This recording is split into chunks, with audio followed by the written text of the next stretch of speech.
సరే, మంచిది ప్రియులారా. కూడి వచ్చినటువంటి మీ అందరికీ నా హృదయపూర్వక వందనాలు తెలియజేస్తున్నాను. గత కొన్ని వారాలుగా మనందరం కలిసి ఇలా సంఘ సహవాస కూడికలు అంటూ మనందరం ప్రారంభించుకోవడం జరిగింది. అలాగే మనందరం కూడా యూదరాజుల గురించి, ఇజ్రాయెల్ ప్రజలను పరిపాలించినటువంటి యూదరాజుల గురించి మనందరం కూడా ధ్యానించుకోవడం జరుగుతూ వచ్చింది. అలా ధ్యానించుకునేటువంటి క్రమంలో ఇప్పటికి ఎంతమంది రాజులు చెప్పుకున్నామంటే మనం మొత్తం మీద మనం 11 మంది రాజుల గురించి మనం చర్చించుకోవడం జరిగింది.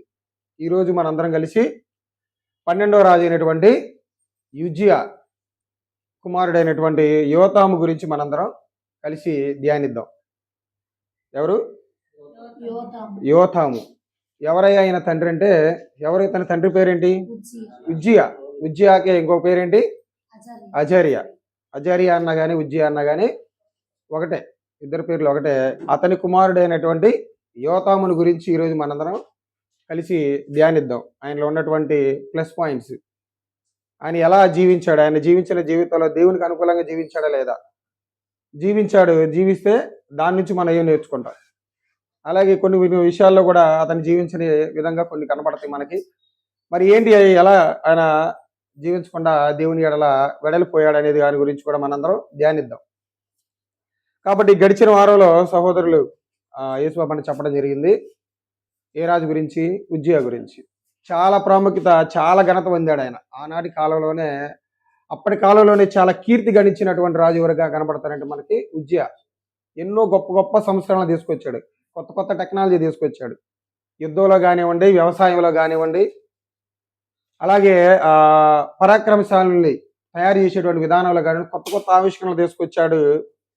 ఎంతో ఉన్నత స్థానంలో అక్కడ చుట్టుపక్కల ఉన్నటువంటి అన్ని దేశాల నుంచి కూడా వాళ్ళ మీద యుద్ధం చేసి వాళ్ళని గెలిచి వాళ్ళ ద్వారా పన్ను విధించుకునేటువంటి స్థాయిలో కూడా ఆయన రాజ్యాన్ని తీసుకొని వచ్చి చాలా బహు గొప్పగా పరిపాలించినటువంటి సమయంలో ఈ అంత అధికారాన్ని, ఈ యొక్క సంపదని, ఈ యొక్క వ్యవసాయాలు ఇచ్చేటటువంటి ఈ యొక్క ఉత్పత్తులను ఇవన్నీ చూసి ఏం చేశారట ఆయన చివరికి వచ్చేసరికి, ఇదంతా జరిగింది నా యొక్క బలం వల్లే, నా వల్లే జరిగింది అనుకుని ఏం చేశారంటే మనసుని గర్వించాడు. ఆ యొక్క కీర్తిని చూసి ఏం చేశాడంటే ఆయన గర్వించాడు మనసులో.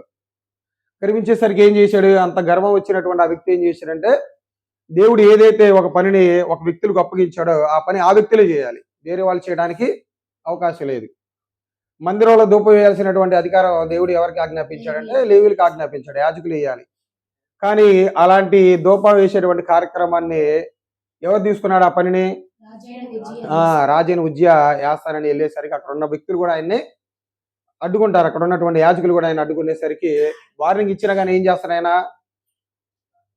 వాళ్ళ మాటల్ని పట్టించుకోపోయేసరికి నొసటకి ఏం జరిగిద్దంటే ఆయనకి కుష్టి రోగం వచ్చింది. ధర్మశాస్త్ర ప్రకారంగా కుష్టి రోగం కలిగినటువంటి వ్యక్తిని రాజ్యంలో ఉంచుకోవడానికి అవకాశం ఉందా? లేదు. ఆయన్ని ఏం చేయాలంటే పాలెం నుంచి వేరు చేయాలి, దూరంగా ఉంచాలి. అలాంటి దూరంగా ఉంచుకున్నటువంటి ఆ సమయంలో అంత దుస్థితికి వెళ్ళినటువంటి ఆ యొక్క అజర్యా, ఈ యొక్క ఉజ్జియా పరిస్థితి ఏమైపోయిందంటే చివరికి వచ్చేసరికి తన మరణం చెంది తన పితరులైనటువంటి దావీదు పురవలో సమాధులు ఆయన పెట్టబడడం జరిగింది. ఇక్కడ చెప్పుకోవడానికి మరి ఆయనకి కుష్ఠరోగం వచ్చింది. మరి రాజ్యాన్ని ఆ సమయంలో ఎవరు పరిపాలించారు అంటే అక్కడే సహోదరులు చదివించినటువంటి దాంట్లోనే ఉంటది.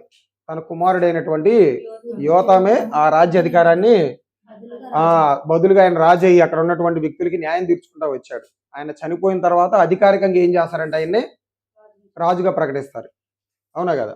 ఇది ఇప్పుడు దాకా మనం గడిచిన వారంలో చెప్పుకున్నటువంటి వ్యక్తి యొక్క జీవితం. కాబట్టి ఇప్పుడు ఆయన కుమారుడైనటువంటి ఈ యొక్క యోతాము గారి యొక్క జీవితం ఎలా ఉంది, ఆయన ఎలా పరిపాలించాడు అనే దాని గురించి మనందరం ఆలోచన చేద్దాం. మొదటిగా ఆయన తండ్రి పేరు ఏమని చెప్పుకున్నాం మనం? ఉజ్జియా. ఆయన తల్లి పేరేంటి? యోతాము రాజు యొక్క తల్లి పేరు ఏంటిదంటే యెరూషా.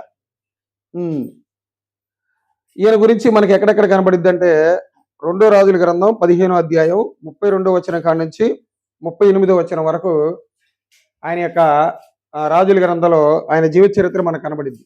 2వ రాజుల గ్రంథం 15వ అధ్యాయం 32 నుంచి 38 అక్కడ కనబడిద్ది. అలాగే పూర్తిగా ఆయన గురించి మనకి ఇంకెక్కడ కనబడిద్ది అయ్యా అంటే, ఎక్కడ కనబడుతుందంటే 2వ దినవృత్తాంతాల గ్రంథం 27వ అధ్యాయం మొత్తం కూడా ఈ రాజు గురించే. మొత్తం అంటే ఎన్నో వచనాలు ఎక్కువ లేవు, 9 వచనాలే ఉంది. ఆయన గురించి, ఆయన పరిపాలించినటువంటి విధానం గురించి ఇంకా చాలా ఉంది. కానీ ఆయన గురించి ఏందో మనకి బైబిల్లో అంతవరకే గ్రంథకర్తలు మనకి రాసి ఇవ్వడం జరిగింది 9 వచనాల్లోనే. దినవృత్తాంతాల గ్రంథం 27వ అధ్యాయం మొదటి 9 వచనాల్లో ఈయన యొక్క జీవిత చరిత్ర గురించి మనకి లిఖించడం జరిగింది. కాబట్టి మరి ఈయన గురించి మనం తెలుసుకుందాం. వెళ్దాం, లోపలికి వెళ్దాం. లోపలికి వెళ్ళి ఈయన ఎలా ప్రవర్తించాడు, ఎలా జీవించాడు అనే దాని గురించి మనందరం కొద్దిసేపు ఆలోచన చేద్దాం. మొదటిగా మీరు 2వ రాజుల గ్రంథం ఒకసారి ఓపెన్ చేయండి. 2వ రాజుల గ్రంథం 15వ అధ్యాయం 33, 32. ఇజ్రాయేలు రాజును రెమల్యా కుమారుడైన పెకహు ఏలుబడిలో 2వ సంవత్సరమున యూదా రాజైన ఉజ్జియా కుమారుడకు అంటే షోమ్రోన్లు అంటే ఉత్తర రాజ్యాలు ఎవరు పరిపాలిస్తున్నారు? పెకహు అనేటువంటి ఇజ్రాయెల్ రాజు పరిపాలిస్తున్నాడు. ఆయన పరిపాలిస్తున్నటువంటి 2వ సంవత్సరంలో ఇటు దక్షిణ రాజ్యాల పరిపాలన ఎవరు చేస్తున్నారు? ఎవరు అధికారంలోకి వచ్చింది? అజరియా కుమారుడైన ఉజ్జియా కుమారుడైనటువంటి యోతాము పరిపాలన ప్రారంభించడం జరిగింది. జరిగిన తర్వాత ఆయన ఏ సంవత్సరం ముందు తన పరిపాలన కొనసాగించాడు, ఏ సంవత్సరంలో ఆయనకి రాజ్య పరిపాలన వచ్చిందో కింద వచనంలో చెప్తాడు చూడండి. అతడు 25 ఏళ్ల వాడై యెరూషలేమునందు రాజై అతనికి ఎన్ని సంవత్సరాలప్పుడు రాజ్య పరిపాలన చేతులకు వచ్చిందంటే 25 సంవత్సరాలప్పుడు. 25 సంవత్సరాలు మంచి యవ్వన వయసులో ఆయన రాజ్యాన్ని పరిపాలించే అవకాశం వచ్చింది. తర్వాత ఎన్ని సంవత్సరాలు ఆ యెరూషలేములో ఉన్నటువంటి యూదా జనాంగాన్ని పరిపాలించాడయ్యా? ఎన్ని సంవత్సరాలు పరిపాలించాడు ఆయన? 16 సంవత్సరాలు పరిపాలించాడు. అతని తల్లి సాదోకు కుమార్తె అయిన యెరూషా. చూడండి, ఇక్కడ మనకు 3 విషయాలు కనబడ్డాయి. ఆయన ఎన్నో సంవత్సరాలు రాజ్యాధికారం ప్రారంభించాడు, ఎన్ని సంవత్సరాలు పరిపాలన చేశాడు, అతని యొక్క తల్లి పేరు, తండ్రి పేరు ఆటోమేటిక్ మనకు తెలుసు, ఉజ్జియా అని. ఆయన పరిపాలన 16 సంవత్సరాలు. ఎన్ని సంవత్సరాలు అప్పుడు పరిపాలనలోకి వచ్చాడంటే, పరిపాలించడానికి ప్రారంభించాడంటే 25 సంవత్సరాలు. అతని తల్లి పేరు యెరూషా. అతని తల్లి పేరేంటి? యెరూషా. ఇక్కడ నుంచి ఇక్కడ కన్నా కానీ మనకి ఇంకా చాలు ఇంతవరకు.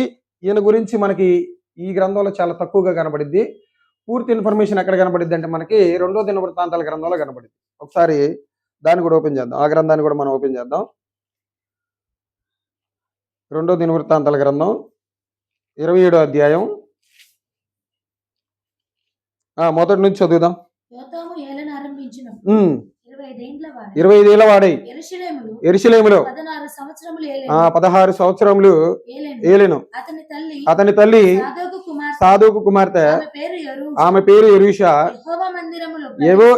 యెహోవా మందిరములో ప్రవేశించుట తప్ప అతడు తన తండ్రి అయిన ఉజ్జియా యొక్క చర్య ఎంతటి ప్రకారము చేయుచు యెహోవా దృష్టికి యథార్థముగానే ప్రవర్తించును. దేవుడు ఈయనకి ఇస్తున్నటువంటి ఒక మంచి సర్టిఫికేట్ ఏందయ్యా అంటే, ఇతను ఎవరంట? యథార్థవంతుడేనంట ఆయన. దేవుడు ఇస్తున్నటువంటి సర్టిఫికేట్. కాబట్టి ఇంతకుముందు మనం చదువుకున్న రాజులు ఒక లెక్కగా ఉంటారు, ఏ రాజు ఒక రకంగా ఉంటాడు. ఎందుకంటే ఈయన బ్రతుకు దినములన్నీ కూడా దేవునికి అనుకూలంగా జీవించే చనిపోతాడు. తన బ్రతుకు దినములన్నీ కూడా దేవునికి అనుకూలంగానే జీవించి చనిపోవడం జరిగింది. కాబట్టి దేవుడు ఏమన్నాడంటే, ఇక్కడ చూడండి, ఆయన ఏమన్నాడు? యెహోవా దృష్టికి ఎలా ప్రవర్తించుకుంటూ వచ్చాడంట? ఆయన యథార్థంగానే ప్రవర్తించుకుంటూ వచ్చాడంట. అలాగే ఇక్కడ మనకు ఒక మంచి ఇంపార్టెంట్ పాయింట్ చెప్తున్నాడు దేవుడు. ఏంటిదో తెలుసా? ఏంటిది గమనించారు ఎవరన్నా? కాదు, యెహోవా మందిరంలో ప్రవేశించడం తప్ప. చూడండి, స్టార్టింగ్ అది పెట్టాడు. ఎందుకు? తన తండ్రి అదే కదా, దేవుడు చేయొద్దన్నటువంటి పనిని చేసి ఏం చేశాడు? తన తండ్రి రోగాన్ని కొని తెచ్చుకున్నాడు. కాబట్టి తన తండ్రి ఎలాగ పతనమయ్యాడో దగ్గరుండి చూసినటువంటి యోతాముకు అర్థమైంది. కాబట్టి ఏం చేశాడు ఆయన? ఆ పని తప్పితే మిగతా తన తండ్రి ఎలాగైతే ప్రవర్తించాడో, ఎలాగైతే పరిపాలన చేశాడో అలా చేసుకుంటా వచ్చాడు. అయ్యో నా తండ్రి, ఇదిగో దేవుడు ఆజ్ఞాపించినటువంటి ఈ ఆజ్ఞని మీరు ఏం చేసుకున్నాడంటే రోగాన్ని తెచ్చుకున్నాడు, మరణాన్ని తెచ్చుకున్నాడు తన జీవితంలో. కాబట్టి నేను కూడా చేస్తే ఏమైపోతాను? నా జీవితం కూడా మరణపాలైపోయింది. నా తండ్రిలాగా నేను కూడా అవుతాను. కాబట్టి ఇతనే చేశారంటే ఆ విషయంలో తప్ప, దేవుడు ఆజ్ఞాపించినటువంటి ఆ విషయంలో తప్ప ఇంకా తన జీవితాంతం మొత్తం కూడా ఎలా ప్రవర్తించాడయ్యా అంటే చాలా యథార్థంగా ప్రవర్తించాడు. చూడండి, మనం కూడా లోకల్ కొంతమంది ఉంటారు, భక్తి జీవితాలు ఎలా ఉండిద్దంటే వాళ్ళ యొక్క విధానం అనేది ఎదుటి వ్యక్తి భక్తిహీనుడై తిరుగుతున్నా కానీ, వ్యభిచారం చేస్తూ తిరుగుతున్నా కానీ, దొంగతనం చేస్తూ తిరుగుతున్నా కానీ, మోసాలు చేస్తూ తిరుగుతున్నా కానీ, ఇలా రకరకాల వేషాలతో తిరుగుతున్నా కానీ వాళ్ళని చూసి వీళ్ళు ఏమైపోతారు, అరే వాడే తిరుగుతుండు నేను తిరిగితే ఏమైంది, వాడే మాట్లాడతాడు నేను మాట్లాడితే ఏమైంది, వాడే మోసం చేస్తున్నాడు నేను మోసం చేస్తే ఏమైందని ఈ విధానంలోకి మారేటువంటి అవకాశం ఉంటుంది. అవునా కదా? చూడలేదా మనం, అమ్మాయి విచారం చేస్తుంది, ఏముంది ఏం కావట్లా, కొన్ని సంవత్సరాల నుండి చేస్తుంది, ఏం ఆరోగ్యం ఏం కావట్లేదుగా, మనం కూడా చేద్దాం, ఏం తప్పే ఉంది. అమ్మ ఆదివారం రావట్లేదు, కొన్ని ఆదివారాలు ఆగుతుంది, ఏం కావట్లా, అయినా కానీ ఏం జరగట్లా, కానీ మనం కూడా ఏం చేద్దాం, అలానే ఉందాం అనుకుని కొంతమంది ఏం చేస్తారంటే అక్కడ ఉన్నటువంటి వ్యక్తులు చూసి ఏమైపోతారు, వీళ్ళు కూడా మారిపోతారు. కాబట్టి నిజమైనటువంటి క్రైస్తవుడు ఏం చేయాలో తెలుసా, అలాంటి వ్యక్తులు చూసి బుద్ధి తెచ్చుకోవాలి. అమ్ము ఇదిగో నేను కూడా ఇలా అయిపోతానే, ఇతరులాగా నేను ఉండకూడదు అని మనకి ఒక ఆలోచన రావాలి మన మైండ్లోకి. కాబట్టి సేమ్ టు సేమ్ ఇతను కూడా ఏం చేశాడు తెలుసా, తన తండ్రి చేసినటువంటి ఆ దుశ్చర్యని జ్ఞాపకం ఉంచుకొని, అమ్ము నేను ఇలా చేయకూడదు, మా తండ్రిలాగా నేను చేయకూడదు అనుకుని చాలా జాగ్రత్తగా బ్రతికాడు దేవుడి ఎడల. అందుకని దేవుడు స్టార్టింగ్లోనే స్పెసిఫిక్గా చెప్పాడు ఆయన గురించి, ఈయన తన తండ్రి చేసినటువంటి ఆ యొక్క దుశ్చర్య తప్ప మిగతా అన్ని విషయాలు దేవుడికి ఎలా బ్రతికాడు, ఆయన యథార్థంగా బ్రతికాడు, నీతిమంతుడిగా బ్రతికాడు. రాజుల గ్రంథాలు ఏమైనా ఉంటుందంటే ఇక్కడేమో యథార్థవంతుడిగానే ఉంటుంది, రాజుల గ్రంథాలు ఏమైనా ఉంటుందంటే నీతిమంతుడిగా బ్రతికాడని ఉంటుంది. కాబట్టి జ్ఞాపకం చేసుకుందాం మనం కూడా ఈ విషయంలో, మనం జ్ఞాపకం చేసుకుందాం ఏంటంటే యెహోవా మందిరంలో ప్రవేశించడం తప్ప అతను అన్ని విషయాలు కూడా ఎలా బ్రతికాడంటే యథార్థంగానే బ్రతికాడు.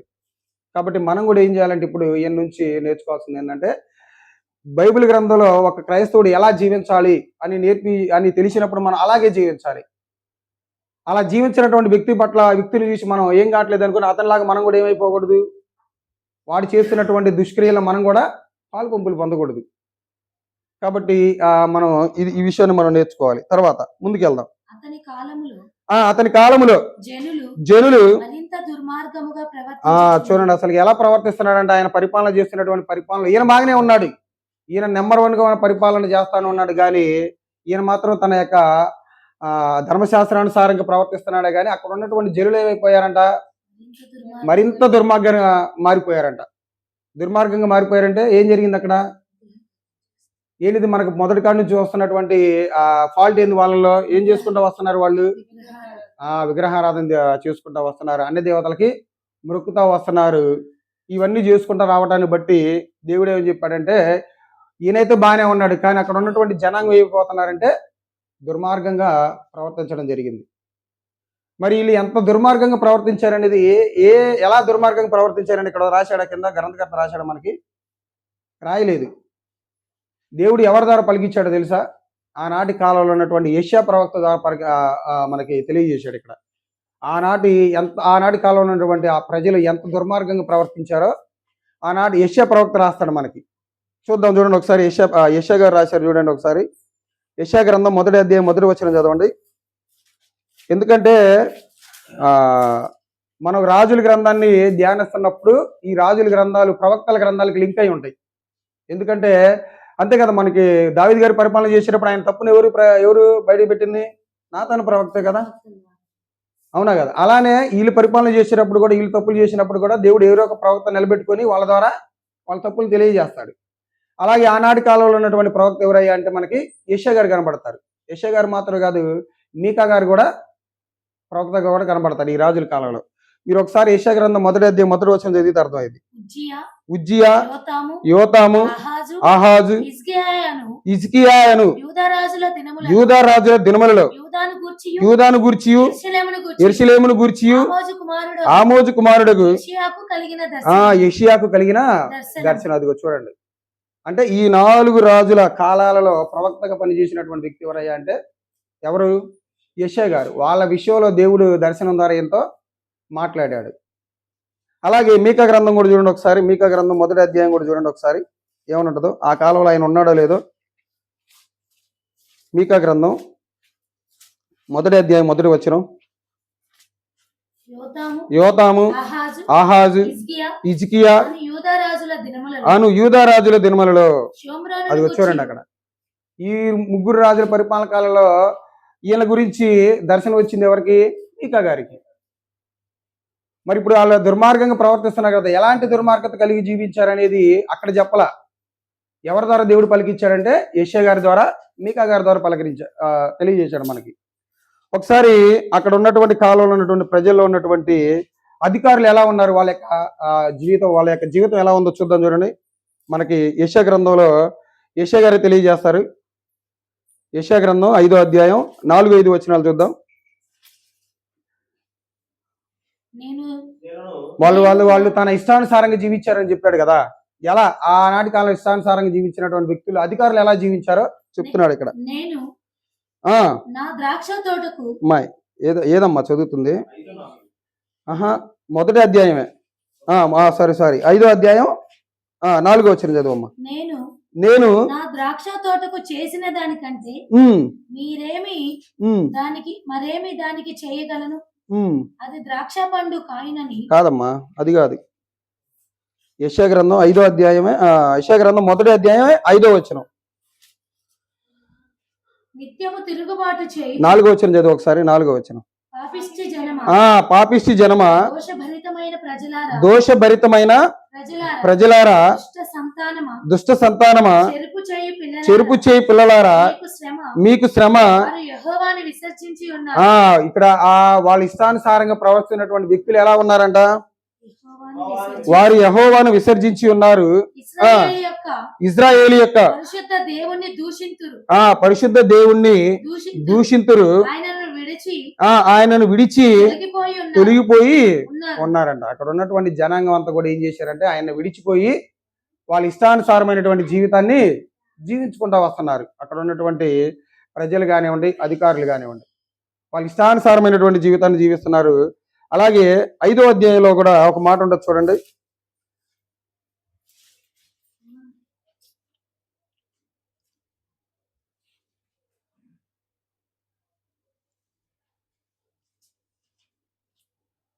యెషయా గ్రంథంలో 5వ అధ్యాయంలో అధికారుల గురించి ఒక మాట ఉంటది. వాళ్ళ యొక్క అధికారులు ఎలా ఉన్నారనేది. 23వ వచనం చదవండి ఒకసారి. 23 యెషయా గ్రంథం 5వ అధ్యాయం 23వ వచనం. వారు లంచము పుచ్చుకొని దుష్టుడు నీతిమంతుడని తీర్పు తీర్చుదురు. నీతిమంతుల నీతిని అక్కడ ఉన్నటువంటి అధికారులు ఏం చేస్తున్నారంట? లంచం పుచ్చుకుంటా వస్తున్నారంట. లంచం పుచ్చుకుంటా వచ్చి ఏం చేస్తున్నారంటే అన్యాయాన్ని న్యాయంగా చూపిస్తున్నారంట. న్యాయాన్ని ఏం చేస్తున్నారంట? అన్యాయంగా చూపిస్తున్నారంట. నీతిని ఏం చేస్తున్నారంట? దుర్నీతిగా మారుస్తున్నారంట. దుర్నీతినేమో నీతిగా మారుస్తున్నారంట. అక్కడ ఉన్నటువంటి జనాంగంలో ఉన్నటువంటి వ్యక్తుల యొక్క, అధికారుల యొక్క జీవిత విధానం అనేది అలా ఉంది. అధికారులు ఏం చేస్తున్నారంటే ఇలా లంచాలు పుచ్చుకొని ప్రజలకి న్యాయం చేయకుండా వచ్చినంత వరకు లాక్కుంటానే ఉన్నారు. అప్పుడున్నటువంటి జనాంగానికి ఇప్పుడున్నటువంటి జనాంగానికి ఏమైనా డిఫరెన్స్ ఉందా అంటే ఏమీ లేదు. ఇప్పుడు కూడా చూడండి, ఒక పని జరగాలంటే ఒక అధికారికి డబ్బులు ఇవ్వకుండా జరిగిద్దా? మొన్న దాకా ఎక్కడ దాకా ఎందుకు లైవ్ ఎగ్జాంపుల్ మనకు జరిగింది. బెంగళూరు నుంచి జార్జి గారు వచ్చారు మన దగ్గరికి ఏ సర్టిఫికేట్లు, బర్త్ సర్టిఫికేట్ల కోసం. ఎంత ప్రయాసపడ్డారు ఒక రూట్ ప్రకారం వెళ్ళి సంపాదించుకుందామని. కానీ జరిగిందా? జరగల. ఎంతో కొంత డబ్బులు పే చేయగలనే ఎమ్మటే 2 రోజులకి వచ్చింది. తిరిగితే పని కాదు, తిరిగితే 2 రోజులైనా ఏం చేసుకున్నారు? రేపురా అని పంపిస్తా ఉన్నారు అధికారులు. కానీ వాళ్ళ బల్లా కింద చేతులు పెట్టగానే ఏం జరిగింది అక్కడ? 4 రోజులు, 6 రోజులు, 20 రోజులు అని చెప్పుకున్న పని ఏం జరిగిందంటే 2 రోజులని అయిపోయింది. కమ్మగా ఆయన పాపం, ఆయన పరిస్థితి అంతంత మాత్రం ఉండే ఆయన పాపం ఏం చేశాడంటే దానికోసం, అది ఇంపార్టెంట్ కదా, వాటి కోసం ఏం చేశాడంటే ఎంత తప్పలేదు, ఇంకెన్ని రోజులని ఉంటాడు మన దగ్గర, అక్కడ ఫ్యామిలీ పిల్లలు వాళ్ళందరూ చూసుకోవాలి కదా. ఏం చేశాడంటే ఆయన కూడా డబ్బులు చెల్లించి తనకు కావాల్సినటువంటి ఆ యొక్క సర్టిఫికేట్లు తీసుకొని పోవడం జరిగింది. కాబట్టి ఇలానే ఆనాటి కాలంలో ఉన్న వాళ్ళు కూడా ఏం చేస్తున్నారంటే పాపం న్యాయం కోసం పోతే వాళ్ళు ఏం చేస్తున్నారంటే నీకు న్యాయం జరగాలంటే నాకు లంచం కావాలి, ఇలా జరుగుతుంది. కానీ దేవుడు అలా కోరుకున్నాడా? మీరు లంచాలు తీసుకోకుండా న్యాయంగా నీతిగా మీ యొక్క పరిపాలన, మీ యొక్క అధికారాన్ని మీరు కొనసాగించమన్నారు. కానీ వీళ్ళు ఏం చేస్తున్నారు? దేవుడు కావాలనుకున్న దాన్ని వీళ్ళు కనబడలా. ఇలా పెద్దల అధికారులు ఇలా ఉన్నారు. ఒకసారి స్త్రీలు కూడా ఎలా ఉన్నారు చూద్దాం. చూడండి అసలు స్త్రీల యొక్క ప్రవర్తన ఎలా ఉందో చూడండి, చాలా బాగుంటది. యెషయా గ్రంథం 3వ అధ్యాయం 16వ వచనం. స్త్రీలు ఎలా ఉన్నారంట? మరియు మరియు యెహోవా సెలవిచ్చిన యెహోవా సెలవిచ్చిన దేవనగా సియోను కుమార్తెలు గర్విష్ఠురాండ్రై మెడచాచి నడుచుచు చూడండి అక్కడ ఉన్నటువంటి స్త్రీలు ఎలా అయ్యారంట? గర్విష్ఠులు అయిపోయారంట. వాళ్ళు అక్కడ ఉన్నటువంటి ఆ యొక్క ఔన్నత్యాన్ని, ఆ యొక్క అధికారాన్ని వాళ్ళు చేజెక్కించుకొని ఏం చేస్తా ఉన్నారు వాళ్ళు? చూడండి, మెడచాచి అంటే తలకాయ పైకెత్తి ఇట్లా చూస్తా తిరుగుతున్నారంట జనాలకల్లి. చూడండి, మరి ఘోరంగా మాట్లాడతాడు చూడండి దేవుడు అక్కడ. అంటే ఘోరంగాని కాదు, వాళ్ళు చేస్తున్నటువంటి ప్రవర్తన చూసే గ్రంథకర్త ద్వారా దేవుడు రాపించాడు ఇక్కడ. చదువమ్మా. మెడచాచి నడుచుచు ఎలా చూస్తున్నారంట? ఎవరైతే వస్తే వాళ్ళకల్లి ఓరచూపులతో చూసి వాళ్ళ యొక్క కోరికలు ఏం చేసుకున్నారంటే తీర్చుకుంటా వస్తున్నారు. ఓరచూపులు. మరి దీన్ని ఎక్స్ప్లెయిన్ చేయాలంటే మన వయసుకి చేత కాదు నాకు తెలిసి అవి ఎలా ఉంటాయి ఏంటి అనేది. తర్వాత ఎలా ఉన్నారంటే ఇంకా ఓరచూపులు చూస్తే ఇంకా చూడండి ఎంత ఘోరంగా మాట్లాడుతున్నాడు. ఎలా నడుస్తున్నారంట? కులుకుతూ నడుస్తున్నారంట. నడవటం కూడా ఆ స్త్రీలు ఎలా ఉందంట? మారిపోయిందంట అసలు. అంటే ఇవన్నీ ఏంటంటే ఎదుటి ఉన్నటువంటి వ్యక్తిని ఆకర్షించేటువంటి విధంగా, ఎదుటి ఉన్నటువంటి వ్యక్తితో పాపం చేసేంత విధంగా మారిపోయారంట వాళ్ళందరూ. దేవుడి భయం లేదు వాళ్ళలో, అధికారులు లేదు, అక్కడ నివసించేటువంటి స్త్రీలలో కూడా లేదు. చూడండి ఎంత ఎంత క్లియర్గా రాపించాడు దేవుడు. వాళ్ళ యొక్క విధానాన్ని మొత్తాన్ని, వాళ్ళ యొక్క బిహేవియర్ మొత్తాన్ని దేవుడు ఏం చేశాడు? అబ్జర్వ్ చేసి వాళ్ళ యొక్క వాళ్ళు ఎలా ఏ రకంగా వాళ్ళు గర్వం కలిగి జీవిస్తున్నారో చెప్పాడు. మొదటికి ఎలా ఉన్నారంట? వాళ్ళు మెడచాచి నడుస్తున్నారంట. మెడచాచి ఇలా ముందుకి అందరికెళ్ళి తలకాయ తిప్పుకుంటూ తిరుగుతా ఉన్నారంట. పురుషులు కనపడితే పురుషులు కలిసి చూడటం, వాళ్ళకెళ్ళి కూడా ఎలా చూస్తున్నారంట? వాళ్ళు ఓర చూపులు చూస్తున్నారంట. దాన్ని మనం ఎక్స్ప్లెయిన్ చేయలేము. కులుగుతా నడుస్తున్నారంట. చూసే ఉంటారు మీరు. మనం కూడా చాలా మంది, కొంతమంది స్త్రీలని, అన్యుల స్త్రీలను కానివ్వండి, కొంతమంది మనం చూసే ఉంటాం. వాళ్ళ నడిచే నడకను బట్టి మనం చెప్పొచ్చు వాళ్ళ క్యారెక్టర్ ఎలాంటిదో కూడా. తెలుసా మీ అందరికి? వాళ్ళు భూమి మీద నడుతున్నట్టు ఉండదు. వాళ్ళు ఆకాశంలో నడిచినట్టుగా నడుస్తారు. వాళ్ళ వంకలు, వాళ్ళ విధానం మీరు అబ్జర్వ్ చేశారో లేదో? అసలు నడక కూడా సరిగ్గా ఉండదు. కులుకుతా నడుస్తారంట. చూడండి ఇంకా తమ కాళ్ళ గజ్జలను మ్రోగించుతూ నడుస్తున్నారంట. చూడండి అసలు ఈ దేవుడు ఎలా రాయించాడు. ఆ కాలంలో ఉన్నటువంటి అధికారులు ఎలా ఉన్నారు, స్త్రీలు కూడా ఇంత ఘోరమైనటువంటి స్థితిలోకి దిగజారిపోయారు వాళ్ళు. అందుకే చూడండి అక్కడ రాపించినటువంటి విధానంలో వాళ్ళు ఎలా వాళ్ళ ఇష్టానుసారంగా ప్రవర్తించారంటే ఇది ఇక్కడ రాపించాడు యెషయా ప్రవక్త ద్వారా. ఇలా జీవించారంట వాళ్ళు. అధికారులు ఏమో లంచం పుచ్చుకుంటున్నారు, న్యాయాన్ని అన్యాయంగా తీరుస్తున్నారు. అక్కడ స్త్రీలు ఏమైనా బాగున్నారంటే స్త్రీలు కూడా ఇలాంటి లక్షణాలతో కలిగి జీవిస్తున్నారు. అంటే అప్పుడున్నటువంటి స్త్రీలు ఇప్పుడు కూడా ఉన్నారంటే ఉన్నారు. ఎందుకు లేరు? బోలెడంత మంది ఉన్నారు. ఓర చూపులు చూసేవాళ్ళు ఒకళ్ళు, కులుగుతూ నడిచేవాళ్ళు ఒకళ్ళు, మెడచాచి నడిచేవాళ్ళు ఒకళ్ళు,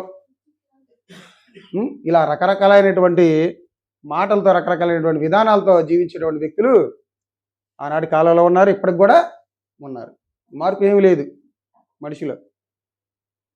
తర్వాత పురుషులు ఎలా ఉన్నారు చూద్దాం. మరి అధికారులు చూసాం, స్త్రీలను చూసాం. మరి పురుషుల యొక్క విధానం ఎలా ఉందో చూద్దాం. చూడండి వాళ్ళు ఏం చేస్తున్నారంట? 5వ అధ్యాయం 22వ వచనం చదవండి. ఒక నిమిషం. 5వ అధ్యాయం 22వ వచనం. ద్రాక్షారసము త్రాగుటలో ప్రఖ్యాతి నొందిన వారికి, మద్యము కలుపుటలో తెగువ గలవారికి శ్రమ. అక్కడ ఉన్నటువంటి పురుషులు దేవుడు ఏదైతే చేయొద్దన్నాడో ఆ మద్యాన్ని పుచ్చుకొని విచ్చలవిడిగా వాళ్ళ జీవితాన్ని ఏం చేసుకుంటా వస్తున్నారు? పాడు చేసుకుంటా వస్తున్నారు. చూడలేదు అసలు మద్యం తాగినటువంటి వ్యక్తికి మైకం ఉంటుందా? మైండ్ ఉంటుందా? వాడు ఎలా పడితే అలా మాట్లాడతాడు. వాడికి కన్నతల్లి అని ఉండదు, భార్య అని ఉండదు, కొడుకు అని ఉండదు, కూతురు అని ఉండదు, ఇంట్లో వాడని తెలియదు, బయట వాడని కూడా తెలియదు. ఎలా పడితే అలా జీవిస్తాడు. అలాంటి తెలియనటువంటి వ్యక్తి ఇంక దేవుడు ఎరుగుతాడు అతన్ని. దేవుడిని ఎరిగి జీవిస్తాడు అతను. ఇలా వారి యొక్క ప్రవర్తన చాలా దుర్మార్గంగా ప్రవర్తించుకుంటూ వచ్చారు ఆనాటి కాలంలో ఉన్నటువంటి యూదా జనాంగం. అధికారులు బాగలేరు, పురుషులు బాగలేరు, స్త్రీలు కూడా బాగలేరు. కానీ ఈయన మాత్రం ఎలా జీవించుకుంటూ వస్తున్నాడు? యథార్థంగా జీవించుకొస్తూ వస్తున్నాడు. వాళ్ళని మార్చడానికి ప్రయత్నం చేసుకుంటానే వస్తున్నాడు, కానీ వాళ్ళు ఆయన మాట వినే స్థితిలో లేరు. అంత ఘోరమైన స్థితిలో ఉన్నారు వాళ్ళు. అది కాబట్టి వద్దాం చూడండి మళ్ళీ ఇప్పుడు ఎక్కడికి, దినవృత్తాంతాల గ్రంథానికి వద్దాం చూడండి. ఈయన చేసినటువంటి మంచి పనులు ఇంకేమైనా ఉన్నాయి చూద్దాం, ఇంకా ఉన్నాయి చూద్దాం. రెండో దినవృత్తాంతాల గ్రంథం 27వ అధ్యాయం 3వ వచనం. అతడు యెహోవా మందిరపు ఎత్తు ఆ ద్వారమును కట్టించి ఓపేలు దగ్గరనున్న గోడ చాలా మటుకు కట్టించాడండి. ఇది ఒక మంచి సంస్కారం. ఇతను ఈయన కూడా ఏం చేశాడు, తన అధికారం రాగానే ద్వారం ఉంటది కదా, మందిరాలకు వెళ్ళేటువంటి ద్వారాలు ఉంటాయి కదా, ఏం చేశాడంటే ఆయన చాలా ఎత్తుగా కట్టించాడంట. చూడండి ఆయనకి ఎంత శ్రద్ధ ఉందో దేవుడి మందిరం పట్ల, దేవుడి పట్ల. ఒక పక్క జనాంగం ఏమో వాళ్ళు విచ్చలబడిగా వాళ్ళు జీవిస్తున్నారు, ఈయన ఏం చేస్తున్నాడంటే వాళ్ళకి తెలియజేస్తానే వాళ్ళు వినట్లేదు. దానితో పాటు ఏం చేస్తున్నాడు ఈయన, దేవుని మందిర పనులు ఏమైనా మిగిలిపోయి ఉంటే వాటిని జరిగించుకుంటూ వస్తున్నాడు. ఎంత శ్రద్ధ కలిగి ఉన్నాడు చూడండి. మనకుందా శ్రద్ధ? మనకుందా శ్రద్ధ? మనకు కూడా ఉండాలి. మందిర విషయంలో మనం కూడా కట్టుకోపోతున్నటువంటి సమయంలో మనం కూడా ఎంతకంత దేవునికి సహాయం చేసేవారిలాగా ఉండాలి. మనం ఒక తెగింపు రావాలి. మనం అనుకున్నాం కదా వారం నెల ఇంత ఇచ్చేటువంటి వాటిలో మనం కూడా దేవుడికి ఇచ్చేటువంటి వాటిలో వెనక పడకూడదు. మనం మీకు రావచ్చేమో ఆయన రాజు కదా, ఆయనకు ఉంది కదా అని. ఆయన రాజే, మనం రాజులం కాదా? పేతురు పత్రికలు చదువుతాడు కదా, ఏమని?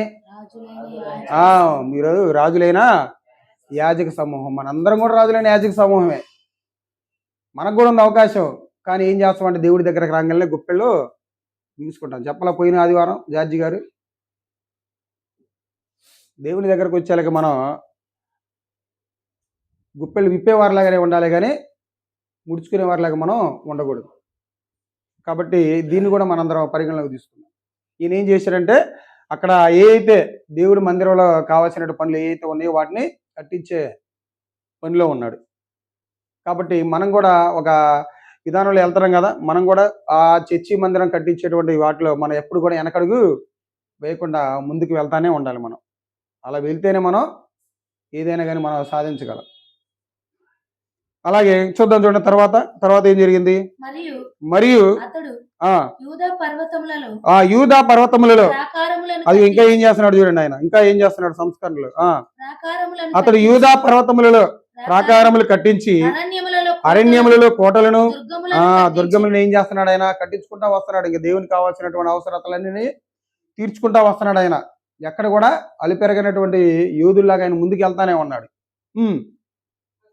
అతడు అమ్మోనీయుల రాజుతో యుద్ధం చేసి మరి ఎందుకు గెలవడం? ఎప్పుడు దేవుడికి కావాల్సిన అవసరాలు తీర్చేటటువంటి వ్యక్తి ఏ పని తలపెట్టినా కానీ అది దాంట్లో విజయం తథ్యం అతనికి. అవునా కదా? ఈయన తండ్రి అయినటువంటి ఉజ్జియా కూడా ఏం చేశాడు? మొదటగా ఈయన అమ్మోనీయుల మీద, వీళ్ళ తండ్రి అయితే ఇంకా కొంతమంది రాజులు, ఎక్కువ రాజుల మీద కూడా యుద్ధం చేసి గెలిచాడు. వాళ్ళందరి చేత ఏం చేశాడు? ఆయన పన్ను కట్టించుకున్నాడు. ఇప్పుడు అమ్మోనీయులతో యుద్ధం చేసినటువంటి ఈయన కూడా ఏం చేశాడు? గెలిచాడు. గెలిచి ఏం చేస్తాడో తెలుసా చూడండి.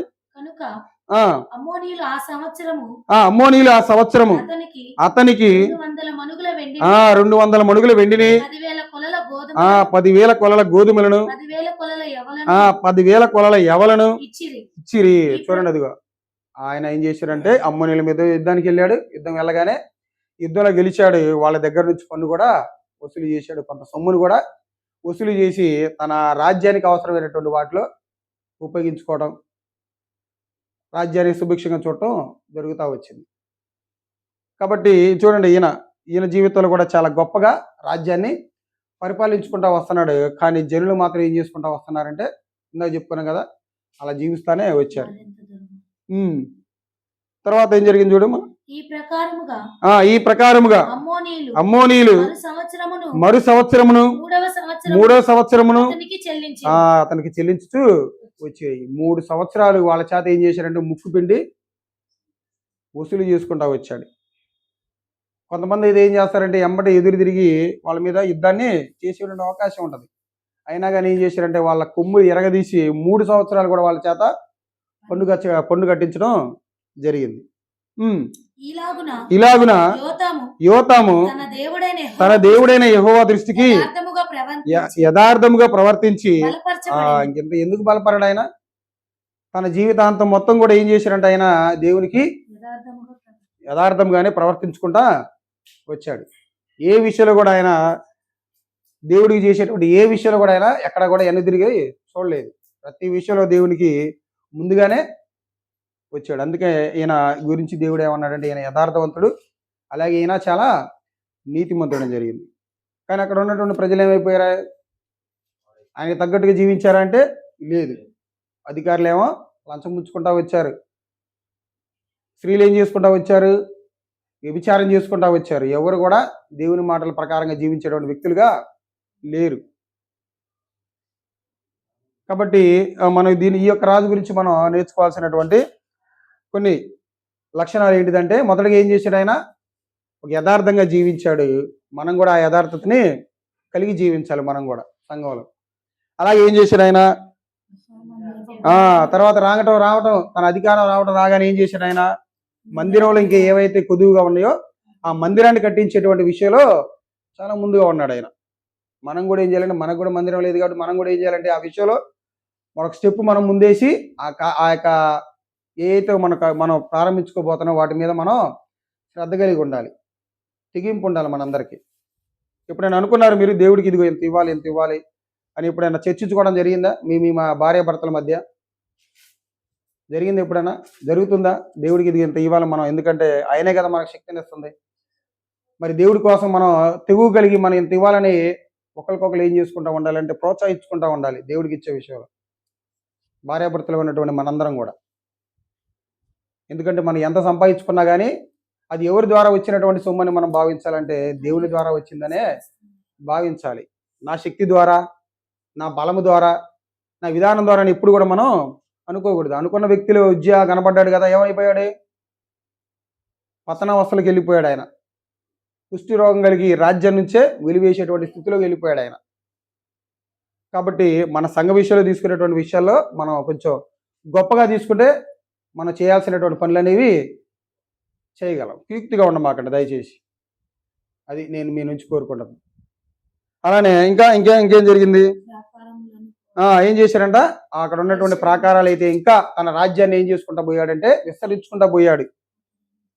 ప్రాకారాలు కట్టించుకుంటానే పోయాడు. అక్కడ ఉన్నటువంటి శత్రువులకు కూడా ఏనంటే భయం కలిగేంత విధముగా 3 సంవత్సరాలు ఏం చేశారంటే వాళ్ళ చేత పన్ను కట్టించుకున్నాడు. చాలా గొప్ప సంస్కరణలు ఆయన చేయటం జరిగింది. ఇంకేం జరిగింది? అదే ఇది. కాబట్టి ఇదండి, ఇది చాలా తక్కువే. చిన్న ఎన్ని వచనాలు ఉన్నాయి మొత్తం మీద? మనకి 9 వచనాలే ఉంది ఆయన గురించి. ఇంకా రాజుల గ్రంథంలో ఒక మాట ఉంటుంది, కానీ ఇన్ని చేసిన ఆయన కానీ ఒక్కటి మాత్రం చేయలేకపోయాడు. ఒక్కటి ఏంటిదయ్యా అంటే అది ఉన్నత స్థలాలు మాత్రం ఆయన పడగొట్టలేకపోయాడు. అదొక్కటి కనపడింది మనకంతే. మిగతా అంతా కూడా ఆయన చాలా చక్కగానే జీవించాడు. దేవుడు కూడా ఎక్కడ చెప్పలే ఆయన గురించి రిమార్క్. కానీ అదొకటి చూద్దాం, చూడండి. అదొకటి 2వ రాజుల గ్రంథం 15వ అధ్యాయంలో 35వ వచనంలో మాట ఉంటది. 15వ అధ్యాయం 35వ వచనం. అయినను ఇతడు యెహోవా దృష్టికి నీతిగా ప్రవర్తించి తన తండ్రి అయిన ఉజ్జియా చర్యను పూర్తిగా అనుసరించెను. అయినను ఉన్నత స్థలములలో కొట్టివేయకుండెను. జనులు ఉన్నత స్థలములనందు ఇంకను బలులు అర్పించుచు ధూపము వేయిచుండిరి. ఇతడు యెహోవా మందిరమునకున్న ఎత్తైన ద్వారమును కట్టించెను. ఇది మాత్రం కొంచెం ఆయనలో ఏదైనా మనం మిస్టేక్ ఏమన్నా ఎతికితే దొరకొచ్చావా, కాకపోతే దేవుడు మాత్రం దాన్ని హైలైట్ చేసి చెప్పలా మనకి. ఇప్పుడు ఆయన చెప్పినప్పుడు మనం తప్పు చేశారని మనం అనకూడదు. కాబట్టి ఇది కనబడింది మనకి, ఇది ఒక్కటి ఆయన చేయలేకపోయాడు అని. చేయలేకపోయినా కానీ ఆ జనులు ఏమైనా మారారా? ఏం చేసుకుంటా వచ్చారు? ఆ ఉన్నత స్థలాల మీద బలులు అర్పించుకుంటానే వచ్చారు. కాబట్టి తొందరగానే అయిపోయింది అనుకుంటా, ఎందుకంటే 9 వచనాలే కదా ఉంది. ఇంకో రాజు గురించి తీసుకుందామన్నా కానీ ఆయన గురించి చాలా ఎక్కువ ఉంది. కాబట్టి ఇదండి నేను మీకు చెప్పాలనుకున్నటువంటి ఒక విషయం. ఇప్పుడు దాకా చదువుకున్నటువంటి రాజుల్లో ఈయన బెటర్గా కనపడలా మనకి అందరికన్నా. కానీ ప్రతి ఒక్కరు కూడా వాళ్ళ కార్య ఆరంభం ఎలా ఉంది? చాలా గొప్పగా ఉంది. చివరికి వచ్చేసరికి ఏమైపోతున్నారు? అందరూ కూడా పతనం అయిపోతున్నారు. ఇప్పుడు యెహోరాము ఉన్నాడు. యెహోరాము ఆ ఏం తెచ్చుకున్నాడు ఆయన? కుష్ఠరోగం తెచ్చుకున్నాడు. ఆయన కూడా కుష్ఠరోగమేనా? ఆ పేగులు మాడిపోయినాయి. ఇది మొత్తానికి అయితే చదువుకున్నాం. ఆయన చూసినటువంటి తన అహాజ్య మారాడా? మారలా. ఆయన కూడా ఏం చేసుకుంటూ వచ్చాడు? అలానే చేసుకుంటూ వచ్చి యోగు చేతిలో చనిపోతాడు. సరే, అహాజ్యాన్ని చూసి అతల్య ఏమైనా మారిద్దా? మారదు. అతల్య కూడా ఏం చేసుకుంటా వచ్చింది? యుద్ధాలు చేసుకుంటానే వచ్చింది. రాజ్యంలో ఉన్నటువంటి వ్యక్తుల్ని చంపుకుంటానే వచ్చింది. మరి ఇంత చూసినటువంటి యోవాషు ఏమైనా మారతాడా? అసలు ఎంత గొప్ప కార్యం జరిగిస్తాడు యోవాషు పట్ల దేవుడు. చిన్నతనంలోనే తన మేనమావలు ఏం చేస్తారు? ఆయన్ని దాచిపెడతారు. దాచిపెట్టి ఆయన సంకల్పాన్ని ఇచ్చాడు కదా, నీకు గర్భాన్ని నుంచి వచ్చేటువంటి వ్యక్తి రాజుగానే ఉంటాడని. అంత గొప్పగా పెంచినటువంటి ఆ యోవాషు కూడా ఏమైపోతాడంటే చివరికి వచ్చేసరికి ఆయన కూడా పతనం అయిపోతాడు. ఈయన పతనం అయ్యాడు. ఈయన తర్వాత వచ్చినటువంటి ఈ యొక్క యోతాము మాత్రం చాలా గొప్పగా బ్రతుకుతాడు. ఇప్పుడు చదువుకున్నటువంటి 11 రాజుల్లో ఎవరై మనకు బాగా స్టార్టింగ్ నుంచి ఎండింగ్ దాకా బాగా గొప్పగా బ్రతికినటువంటి రాజు ఎవరయ్యా అంటే ఎవరు? యోతాము గారే. కాకపోతే మనం ఏదన్నా కొంచెం చూపించాలంటే ఈ యొక్క ఉన్నత స్థలాలు మాత్రం మనం చూపించడానికి అవకాశం ఉంటుంది. కాబట్టి దేవుడు అది దాన్ని హైలైట్ చేసి చూపించలేదు కాబట్టి మనం కూడా దాని గురించి చెప్పకూడదు.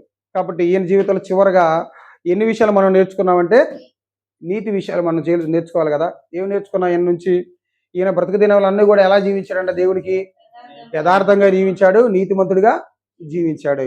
తర్వాత మందిర విషయంలో ఆయన ఎలా ఉన్నాడు? ముందున్నాడు. మందిరాన్ని కట్టేటువంటి విషయంలో ముందున్నాడు. తన కళ్ళ ముందు ఎంతమంది ప్రజలు అందరూ ఇదైపోతున్నా కానీ ఆయన ఏం చేశాడంటే ఆయన మాత్రం మారిపోలే. ఏం చేసుకుంటా వచ్చాడంటే మందిరాన్ని కట్టించే విషయంలో ముందున్నాడు. అలాగే తన యొక్క ఆర్థిక వ్యవస్థను పెంపొందించుకునేటువంటి విషయంలో కూడా ముందే ఉన్నాడు ఆయన.